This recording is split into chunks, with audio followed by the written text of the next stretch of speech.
Halo, selamat siang pemirsa IDX Channel, kembali berjumpa bersama kami dalam IDX Precision Closing. Sejumlah informasi dari dunia ekonomi dan bisnis akan kami sajikan untuk Anda. Dan bersama saya Fajar Wayong, inilah IDX Precision Closing selengkapnya.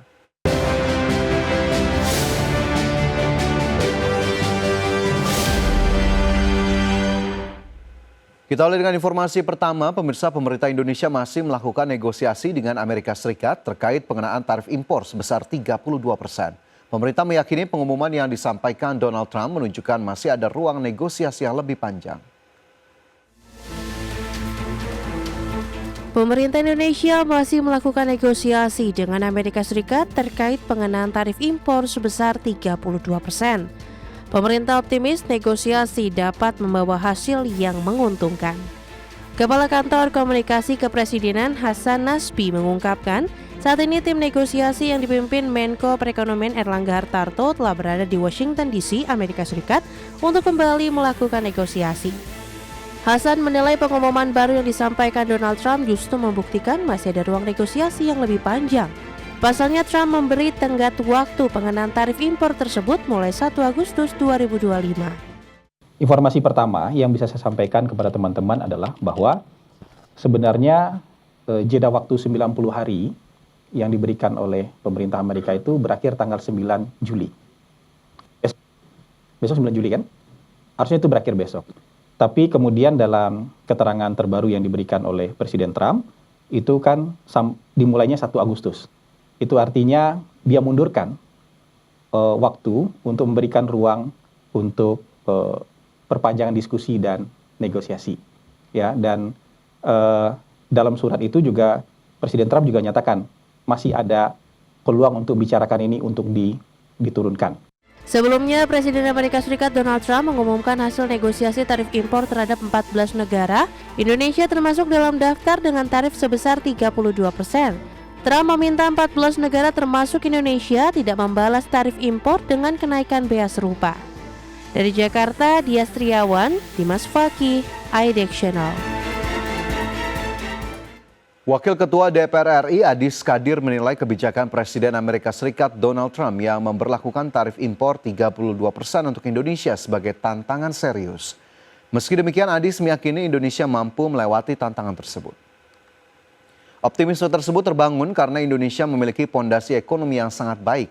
Namun ia mengingatkan pemerintah untuk segera merancang strategi keuangan yang tepat untuk menjaga stabilitas ekonomi nasional ke depan seiring dengan adanya kebijakan tersebut.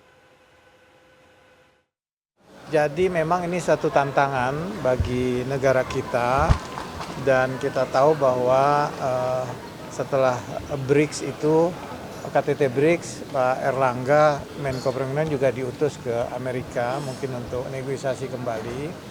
Tetapi seperti yang kita ketahui pengalaman-pengalaman yang lalu menghadapi COVID-19 yang baru lalu yang sangat berat, negara kita bisa melalui dengan baik.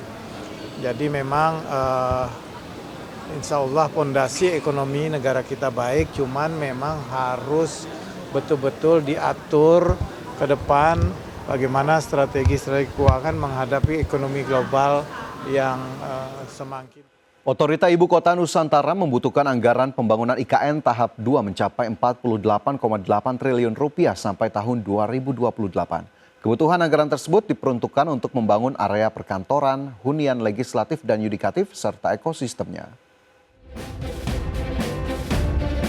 Dalam rapat kerja dengan Komisi 2 DPR RI, Kepala Otorita Ibu Kota Nusantara Basuki Hadi Mulyono mengungkapkan kebutuhan anggaran pembangunan Ibu Kota Nusantara tahap 2 mencapai 48,8 triliun rupiah sampai tahun 2028. Secara rinci, kebutuhan anggaran pembangunan IKN pada tahun 2025 ini dikucurkan sebesar 14,4 triliun rupiah dan diperuntukkan bagi proyek di kawasan inti pusat pemerintahan IKN, seperti jalan sampai kawasan legislatif. Di 2026, OIKN membutuhkan anggaran sebesar 17,08 triliun rupiah, sementara di 2027, OIKN memerlukan anggaran sebesar 14,64 triliun rupiah, dan di 2028, kebutuhan anggaran mencapai 2,68 triliun rupiah. Basuki memastikan kebutuhan anggaran sebesar 48,8 triliun hingga 2028. diperuntukkan untuk membangun area perkantoran, hunian legislatif dan yudikatif, serta ekosistemnya. Apa yang ditugaskan pada kami oleh Bapak Presiden pada saat beliau menunjuk kami sebagai Kepala UKN adalah menyiapkan yudikatif dan legislatif lengkap, hunian, ekosistem, jalan-jalan, dan pendukung lainnya. Sehingga pada tahun 2028 beliau ingin semua trias politika, yudikatif, eksekutif, dan legislatif sudah siap untuk dioperasikan. Otorita IKN mencatat progres serapan anggaran hingga 31 Desember 2024 sebesar Rp626,24 miliar atau 93,17% dari alokasi anggaran sebesar Rp672,11 miliar. Selain itu, aset tetap yang dimiliki Otorita IKN per 31 Desember 2024 senilai Rp1,4 triliun. Dari Jakarta, Tim Liputan, IDX Channel. Kementerian Pekerjaan Umum memastikan 63 lokasi sekolah rakyat siap dimanfaatkan pada tahun ajaran 2025 atau pertengahan Juli, di mana seluruh renovasi sekolah rakyat tahap 1A memasuki fase akhir dengan progres mencapai 98%. Menteri Pekerjaan Umum Dodi Hanggodo memastikan sarana dan prasarana sekolah rakyat tahap 1A secara nasional selesai 100% dan siap dimanfaatkan pada tahun ajaran baru 2025-2026 pada 14 Juli 2025. Di mana renovasi sekolah rakyat sudah mencapai 98% dan terdapat 63 titik lokasi di 22 provinsi di seluruh Indonesia. Penanganan sekolah rakyat tahap 1 dilakukan dengan merenovasi ruang-ruang sentra terpadu bangunan existing milik Kementerian Sosial, bangunan gedung aset pemerintah daerah, dan perguruan tinggi yang akan dialihfungsikan menjadi fasilitas sekolah rakyat. A1B, 1C sebenarnya cuma Juli, tapi kita bagi 3. 1A itu selesai mungkin pertengahan Juli kelar ya, sudah selesai.